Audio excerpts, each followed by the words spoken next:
Hello mga idol, what's up? Mayroon tayong panoorin dito.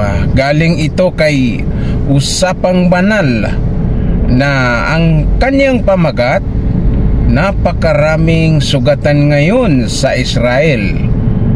30 ballistic missiles ang tinira ng Iran. Biro mo mga karambo, ay mga idol, 30 na ballistic missile galing sa Iran.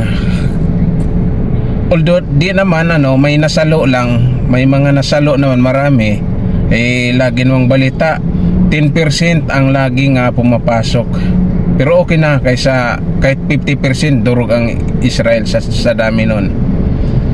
Ito na, panoorin natin mga karambo.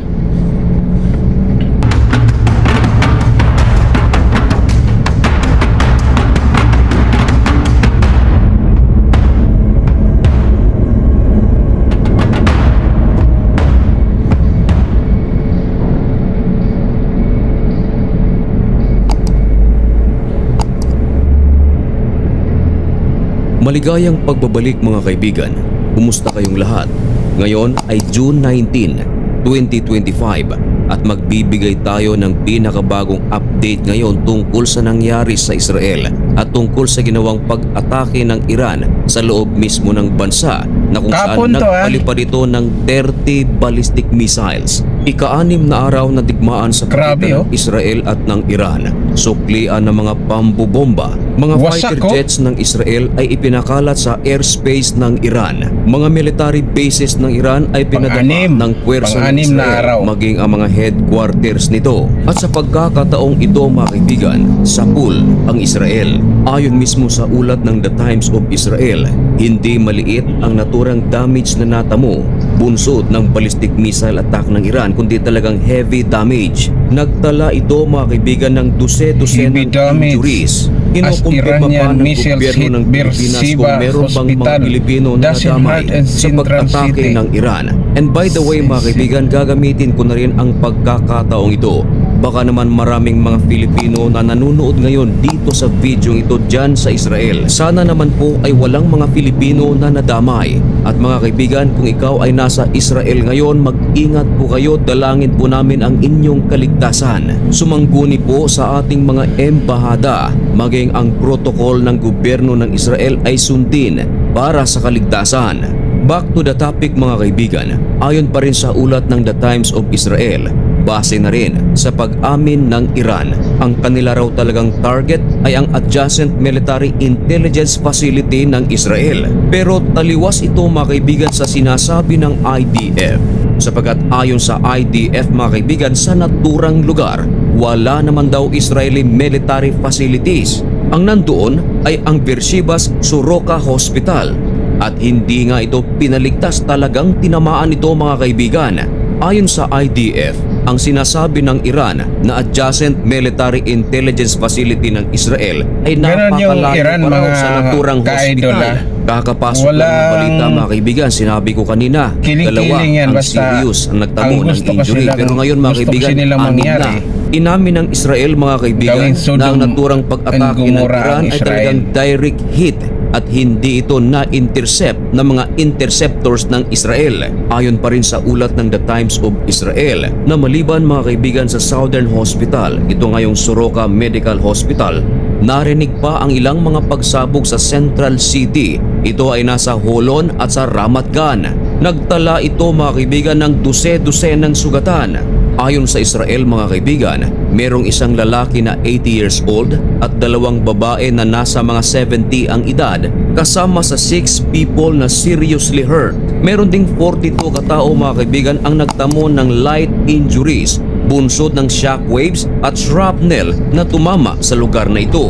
At meron ding 18 katao ang nagtamo ng sugat habang ito ay nagtatakbuhan papuntang bomb shelters. Ang iba rito mga kaibigan ay nadapa. Pero ayon sa Israel ay maayos na ang kanilang kalagayan. Ayon naman sa pamunuan ng hospital, lahat ng mga pasyente at mga staff nito ay nasa shelters na. Ayon sa isang nagngangalang Eli Bean, siya mga kaibigan ang head of Makin David Adom Ambulance Service, na ang talagang pinakanapuruhan mga kaibigan ay ang isang kwarto na kung saan isang araw pa lang ang nakakalipas nang ilipat nila ang maraming mga pasyente doon.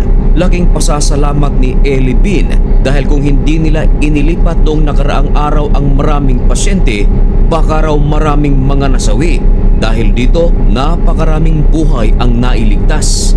Ang hospital na ito mga kaibigan ay merong 1,000 na mga beds at sinusuportahan ito ang mga 1 million na residente na nasa South Israel. Ito ay ayon mga kaibigan sa hospital's website. And of course mga kaibigan, dahil sa pangyayari ito, hindi mananahimik dito ang mga Hudyo.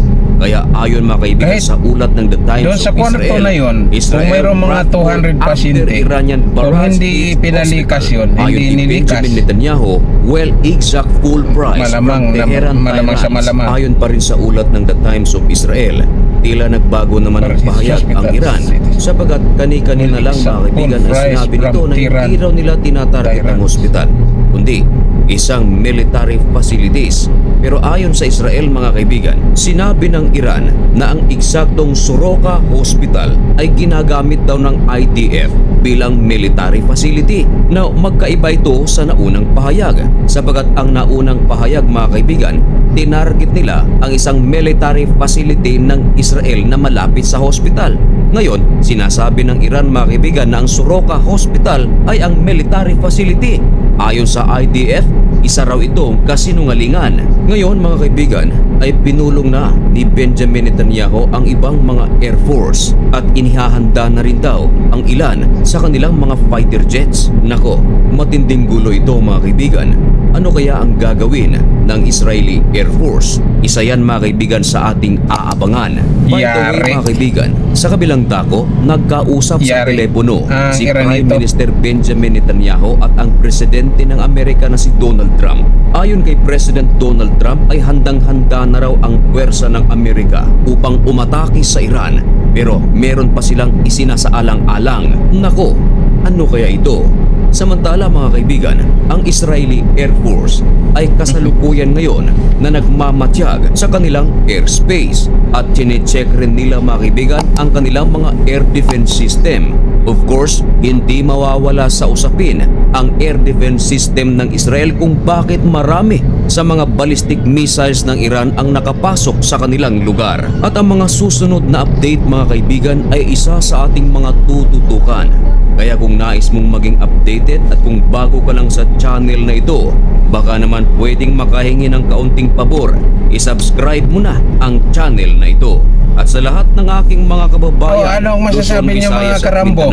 Lalong-lalo na dito kasi ako sa gasolinahan, kaya may truck na sumunod sa akin. Hanggang dito na lamang muna ang video ito. May God bless you and thank you so much for watching. Abante, kaya hanggang dito na lang tayo ha, mga karambo.